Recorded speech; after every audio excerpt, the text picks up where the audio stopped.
बात भगवान राम के जन्म से पहले की है, जब भील आदिवासी कबीले के मुखिया अज के घर बेटी पैदा हुई थी। उसका एक नाम श्रमणा और दूसरा नाम शबरी रखा गया। शबरी की मां इंदुमती उसे खूब प्यार करती थी। बचपन से ही शबरी पशु पक्षियों की भाषा समझकर उनसे बातें करती और जब शबरी की मां उसे देखती तो कुछ समझ नहीं पाती थी। कुछ समय बाद एक पंडित ने शबरी के परिवार को बताया कि वो आगे चलकर सन्यासी बन सकती है। इस बात का पता चलते ही शबरी के पिता ने उसका रिश्ता तय कर दिया। जैसे ही शादी का दिन नजदीक आया, शबरी के घर वालों ने खूब सारी बकरियां और अन्य जानवर घर के पास लाकर बांध दिए। एक दिन शबरी का माँ जब उसके बाल बना रही थी तो उसने माँ से पूछा, इतने सारे जानवर हमारे घर क्यों लाए गए हैं? माँ ने जवाब दिया, बेटी तुम्हारा विवाह होने वाला है, इसलिए हम लोगों ने इनका इंतजाम बलि के लिए किया है। तुम्हारी शादी के दिन ही बलि प्रथा होगी और फिर इनसे स्वादिष्ट भोजन बनाकर सबको परोसा जाएगा। ये सब सुनकर शबरी दुखी हो गई। काफी देर तक शबरी ने उन जानवरों को आजाद करने के बारे में सोचा। सोचते सोचते शबरी के मन में हुआ कि अगर ये जानवर यहाँ नहीं होंगे तो इनकी बलि रुक सकती है। ऐसा नहीं हुआ तो मेरे घर से कहीं चले जाने पर ही यह बलि रुकेगी। जब मैं ही नहीं रहूंगी तब न विवाह होगा और न ही बलि प्रथा। इससे मासूम जानवर बच जाएंगे। इसी सोच के साथ जानवरों को रखी गई जगह पर शबरी पहुंची। उसने सोचा कि उन्हें खोल देती हूं, लेकिन वो ऐसा नहीं कर पाए। उसके बाद शबरी जंगल की तरफ भागने लगी। भागते भागते शबरी ऋषिमुख पर्वत पहुंच गई। वहां करीब 10,000 ऋषि रहा करते थे। शबरी को लगा कि वो भी इसी जंगल में किसी तरह ऋषि मुनियों की सेवा करके अपना जीवन जी लेगी। वो चुपचाप उसी जंगल में एक हिस्से में किसी तरह से रहने लगी। शबरी रोजाना ऋषि मुनियों की झोपड़ी के आगे झाड़ू लगाती और हवन के लिए लकड़ियां भी लाकर रख देती। ऋषि मुनियों को समझ नहीं आ रहा था कि जंगल में उनके काम अपने आप कैसे हो रहे हैं। एक दिन शबरी को किसी ऋषि ने देख लिया। उसे देखते ही उसका परिचय पूछा। जैसे ही शबरी ने बताया कि वो भील आदिवासी परिवार से संबंध रखती है तो उसे ऋषियों ने खूब डांट लगाई। शबरी को इस बात का बिल्कुल भी पता नहीं था कि उसकी जाति छोटी है और उससे ऋषियों द्वारा जाति की वजह अपमान सहन करना पड़ेगा। इतना सब होने के बाद भी शबरी हर ऋषि मुनि के दरवाजे पहुंचती और उनके आंगन में झाड़ू लगाकर उनसे गुरु दीक्षा देने के लिए कहती। हर कोई शबरी को उसकी जाति की वजह से अपने आश्रम से भगा देता था। ऐसा होते होते काफी समय बीत गया। उसके बाद शबरी मतन ऋषि की कुटिया में पहुंची।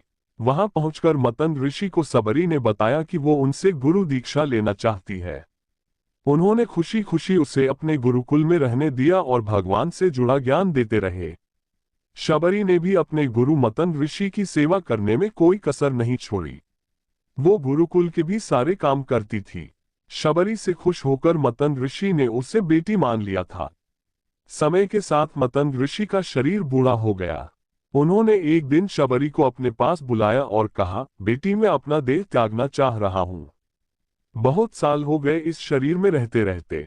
शबरी ने दुखी मन से कहा, आपके ही सहारे मैं इस जंगल में रह पाई हूं। आप ही चले जाएंगे तो मैं जीकर क्या करूंगी? आप अपने संग मुझे भी ले जाए, मैं भी देह त्याग दूंगी।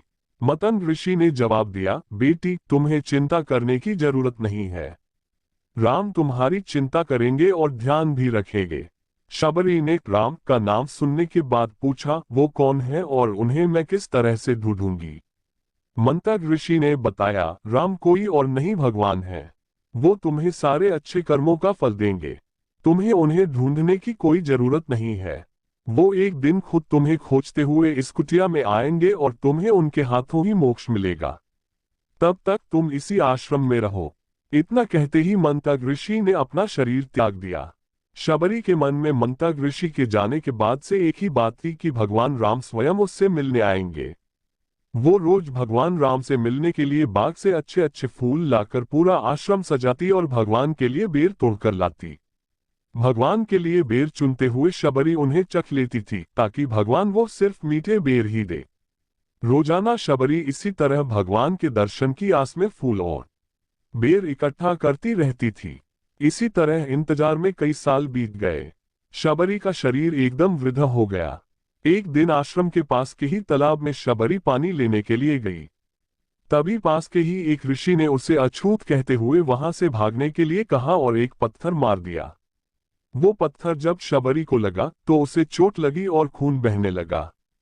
बहते हुए खून की एक बूंद उसी तालाब के पानी में गिर गई। तभी पूरा तालाब का पानी खून में बदल गया। ये सब होता देखकर ऋषि ने शबरी को ही डांटा और कहा कि पापीन, तुम्हारी वजह से पूरा पानी खराब हो गया। रोज ऋषि उस पानी को साफ करने के लिए अपनी कई तरह की विद्याओं का इस्तेमाल करते। कई सारे जतन करने के बाद भी कुछ नहीं हुआ।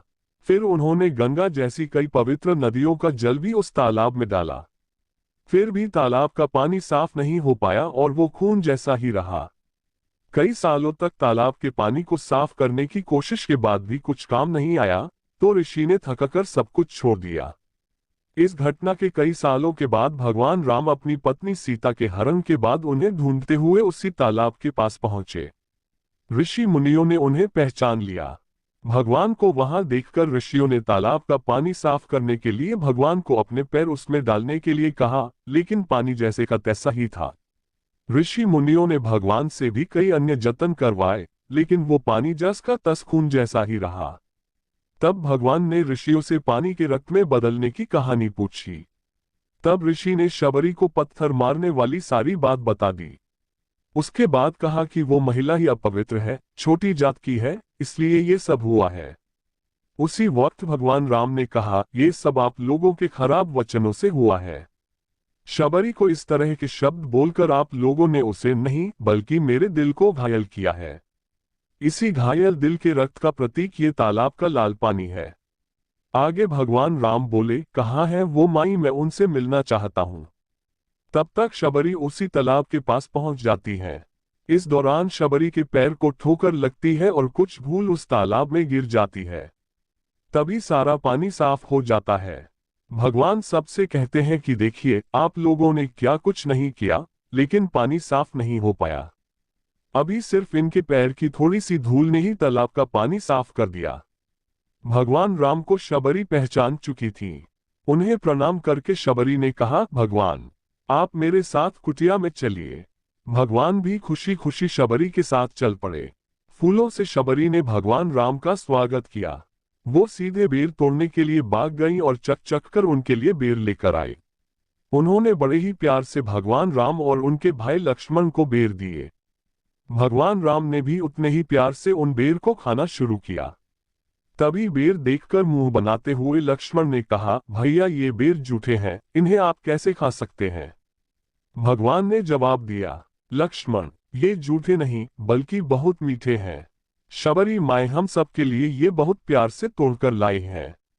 इतना कहकर भगवान राम प्यार से उन बेर को खाने लगे। भगवान ने जाते हुए शबरी माई से कहा, आप मुझसे जो चाहे वो मांग सकती हैं। शबरी ने उन्हें कहा, मतंग ऋषि के कहने पर मैं आज तक सिर्फ आपके दर्शन करने के लिए जी रही थी। अब आप मुझे मोक्ष प्रदान कीजिए।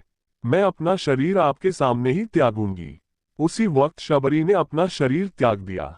भगवान राम ने अपने हाथों से उनका अंतिम संस्कार किया और सीता मां की खोज में आगे बढ़ गए। इस तरह से ऋषि मतंग की बात सच साबित हुई और शबरी को भगवान राम के दर्शन भी हुए। तभी से भगवान राम को शबरी के राम भी कहा जाने लगा। कहानी से सीख, सच्ची श्रद्धा हो तो भगवान के दर्शन जरूर होते हैं।